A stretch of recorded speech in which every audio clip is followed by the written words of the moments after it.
Alright guys, let's get into it, because a lot just went down across the MMA world. From Jon Jones breaking down why Tom Aspinall and Alex Pereira are the same fight, to Demetrious Johnson cutting ties with the MMA guru, to a bizarre Belal Muhammad moment, and then the big one, Islam Makhachev openly calling out Dana White and hinting at something major inside the UFC. And on top of that, Topuria and Paddy Pimblett ran into each other in Qatar. Buckle up, there's a lot to cover. So let's start with Jon Jones, who just gave one of his most detailed breakdowns in months. Jones was on the Jeffrey Wu podcast when he explained why, in his mind, Tom Aspinall and Alex Pereira represent essentially the same challenge. According to him, both guys hit hard, both guys are dangerous early, but both have the same whole grappling. I would just have to be, I'd have to be smart. I'd have to be really smart. I would have to use what's in front of me. The main thing, the biggest difference between Pereira and Aspinall is the level of footage that I have. Pereira posts everything, every spar session. I have a whole kickboxing career to study from. I have a pretty decent resume in MMA to watch now. Just take things from. I feel like Pereira's really stuck in a certain way of fighting, where he could really show. He has tendencies in his combinations, tendencies in his counters and in his defense, and it would be my job to find the holes inside of those tendencies, which I feel like I could. So I think that's where he punches really hard and kicks really hard. I think my grappling power and wisdom would be a lot for him to handle. But I also feel like that would be the same scenario with Tom Aspinall. I don't think the UK wrestling system is as good as people think it is, and I don't think the jiu-jitsu programs are as good as people say it is. And where Tom is a lot physically bigger, probably take me a little bit more effort. I think it would be the same story if I got Tom to the ground as it would be if I got Pereira to the ground. So it's really, to me, it's the same fight. It's the same fight. They both are strong on their feet, hit very hard on their feet, and I think they both have holes in the grappling department.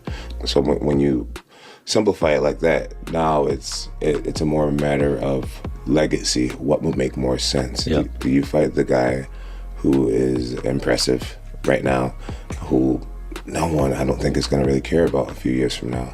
Or do you fight the guy who's going to be remembered around the world for a very long time? I mean, in Brazil, Pereira is an absolute idol right now. But while Jones was breaking down hypothetical matchups, another storyline was unfolding, one that caught a lot of fans off guard. Demetrious Johnson has officially iced his partnership with the MMA guru. DJ explained that he doesn't watch all of Guru's content, and when Guru went on a rant during the UFC 322 livestream, Mighty Mouse suddenly found himself attached to controversy he had nothing to do with. Fans pushed him for answers, so he stepped forward and made it clear. So first off, let me go ahead and let you guys know, yes, the Mighty Guru pod is on ice right now. It's not over completely.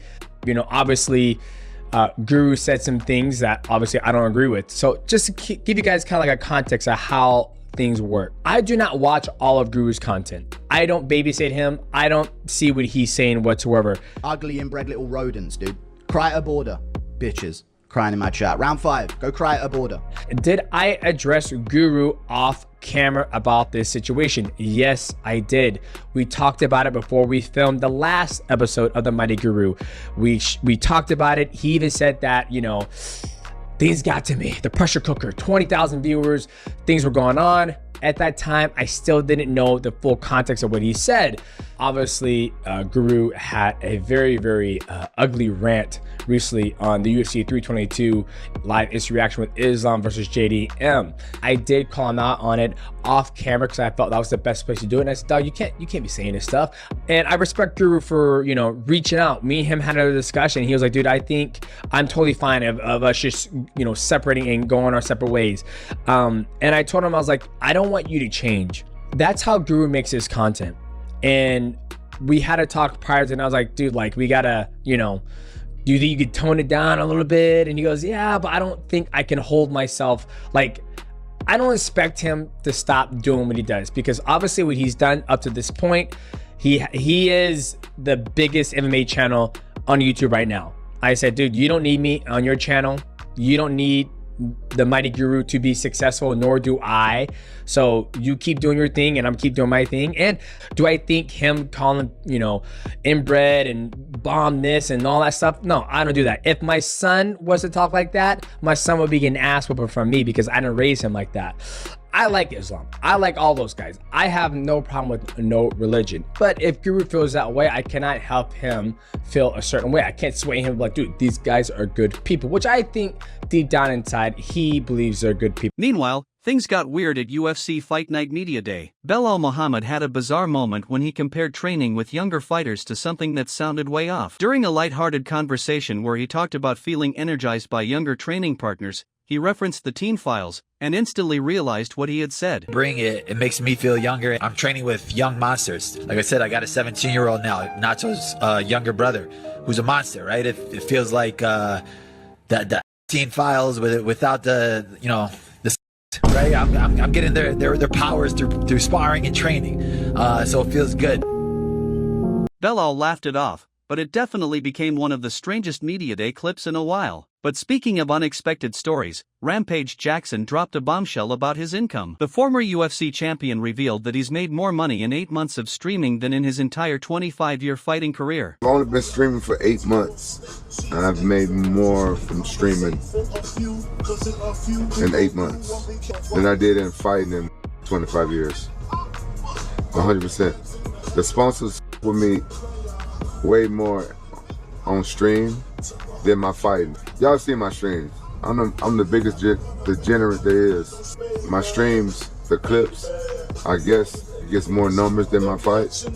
And speaking of financial stories, Francis Ngannou's name came up once again, but this time, because Kamaru Usman is calling out Dana White's version of events. Usman reacted to Dana White's claim that Francis once grabbed him by the jacket and demanded a $50,000 bonus. Usman was careful not to call Dana a liar, but he made it very clear, the story doesn't sound believable. Listen, I wasn't there, but I don't think this happened like this.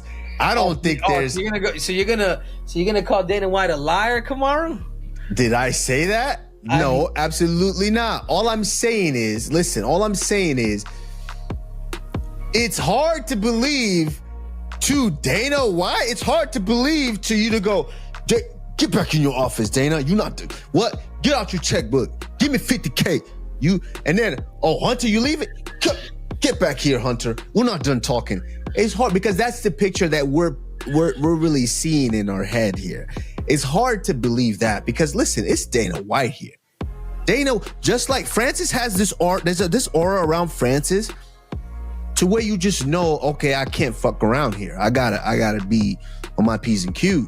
He has that aura, but in just that sense, because Francis is a fighter and he has that scary aura, Dana White has a different aura as well because Dana White's the head of the UFC. Dana White's this guy. So everybody moving around Dana White, hey, you're gonna know, hey, I gotta conduct myself. I gotta conduct myself accordingly. So here, I find that a little hard to believe. I'm not saying that's false. I'm just saying it might have not went down the way that quote sounded like, and it made us kind of think about the situation. But while all of this was happening, Renato Moicano shared compassion for someone rarely pitted in MMA, Jack Della Maddalena. On his podcast, Moicano said he actually feels sorry for JDM after the Islam fight. He said Jack looked mentally defeated, drained, and maybe even on the verge of tears in the later rounds. Moicano made a strong point: if a fully prepared, world-class welterweight couldn't do anything to Islam, how could anyone expect a short-notice replacement to stand a chance? Moicano also praised Islam and Khabib's camp, calling it proof of how dominant their system is. And the problem is, like you say, Jack Della Maddalena, welterweight champion, months of training, and they want me to go over there and beat Islam in 1 day notice. Like, that's impossible, right? Yeah. But I think you spot on what you say. Like, if you give Islam space, he gonna get you in a submission. So the best thing you can do is just survive the round. But that's the problem. First round, and then you got tired, and then the second round, and then on the fifth, motherfucker was crying. I don't know if you saw that. JDM looked like he was crying, like the frustration. Just defeated mentally. Yeah, defeated mentally, and Man, that shows how good Islam is and how good Khabib's camp is, you know? Yeah, crazy. Double fucking champ. But now we move to one of the most viral clips of the week, Ilia Topuria running into Paddy Pimblett in Qatar. Both fighters arrived at the same time, and when they crossed paths, Paddy immediately said something to him. The moment was tense but short. What's up, man? You alright? Yeah, man. Come on, chill it, so calm down. Okay. Let's just leave it like that.